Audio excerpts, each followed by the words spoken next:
friends, welcome back. If you are new here, I'm Jasan. I'm a nurse and a first-time mom, sharing my experiences with motherhood, my knowledge, and lots of helpful tips to help you navigate being a new parent. If you're interested in this type of content, subscribe so we can build a community helping each other be successful parents. In a previous video, I shared lots of effective tips on how you can stop car seats crying. I've placed the card above and I've also placed the link in the description box below. You can check that video out once you're done here. Now, babies crying in their car seats is a common struggle for parents. We then do everything we can to get them to enjoy being in their car seat.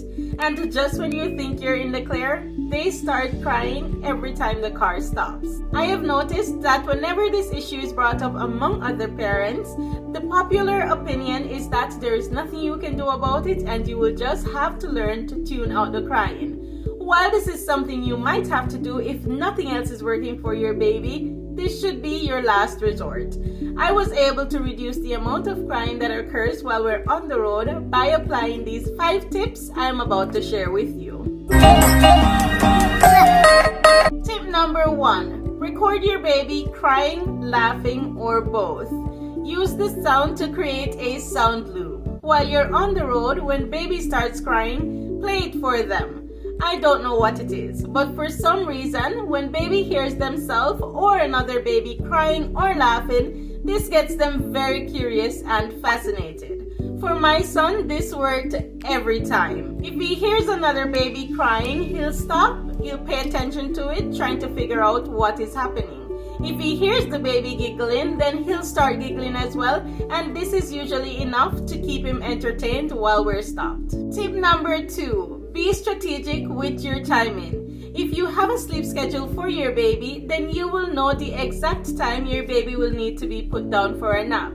Arrange to run your errands during this time of day. This way, baby is likely to sleep the entire trip. Key point to note here. This will work best if you place your baby in the parked car while the baby is already asleep. If the baby is awake when you place them in the vehicle and then they fall asleep while the vehicle is moving, there's a high probability that the baby will wake up once the car stops moving. Running your errands during your baby's nap time is a win-win for mom and baby. Baby will be rested and in a good mood by the time you get back home, and mom will be able to focus on driving and have a more pleasant trip. Tip number 3. Practice with short trips like post office runs, picking up siblings, picking up food, etc. Short trips may be more pleasant for your baby. And the more short trips you make, the more your baby will become familiar with car rides and they will start to learn what to expect. Now, have you been having this issue with your baby? If so, let me know down in the comment section what are some of the things you have tried. Tip number 4. Try trip chaining.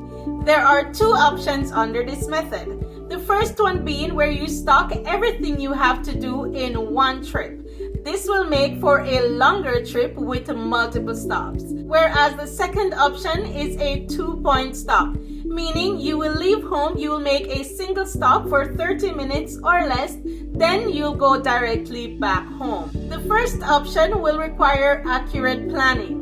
So before leaving home, you'll want to plan all your stops. This way you get everything done in that one trip, reducing how many times you will need to go out. This can be effective as with longer trips, baby will eventually become used to the car stopping. Tip number 5. Create a baby car mobile using plastic chains. Securely attach both ends of the plastic chains to opposite sides of the car ceiling. Then you'll need to attach soft, lightweight toys to the chain. Ensure that these toys are soft and lightweight. This way, if they fall, they will not injure your baby. Before you start your trip, ensure to check the security of the chain and the toys attached to it. You'll also want to switch out the toys from the previous trip so your baby doesn't get bored by the same toys. Remember, your baby crying is their way of communicating with you. While the car is moving, it's providing a soothing vibration for your baby.